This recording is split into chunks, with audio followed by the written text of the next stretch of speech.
L'un des premiers dilemmes que l'on rencontre lorsqu'on se lance dans la couture, c'est le choix de la machine. Le plus important consiste à déterminer quelles fonctions vous seront nécessaires. Il n'est pas utile de partir sur un modèle trop sophistiqué si vous n'êtes pas certaine que la couture vous plaira. Mais gardez également à l'esprit qu'une machine bon marché ne sera pas toujours une bonne affaire.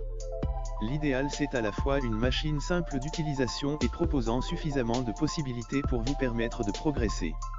Pour bien choisir sa machine à coudre, il est important de prendre en compte ses désirs créatifs et le temps que l'on souhaite y consacrer, occasionnel ou régulier, reprise, habillement, décoration, patchwork, broderie ou encore le type de tissu que l'on souhaite travailler.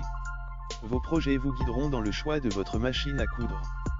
Quel que soit le budget que l'on souhaite investir ou l'usage que l'on attend de sa machine à coudre, elle doit proposer les points de couture de base, points droits, points zigzag et boutonnières, de préférence automatique en un temps, à défaut en 4 temps. Attention, la mention « boutonnière en 4 temps » signifie que vous devez changer 4 fois vos paramètres de couture afin de coudre les 4 côtés de la boutonnière. Sur une chemise, cela peut être fastidieux.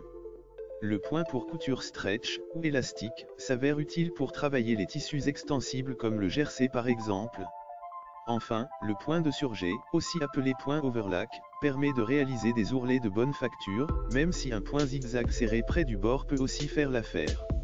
La machine à coudre doit proposer un minimum de pieds presseurs, ou pieds de biche, 4 dans l'idéal, un classique, un pour les fermetures éclairs, un pour les boutonnières et éventuellement un pose-bouton, pour cadrer les boutons.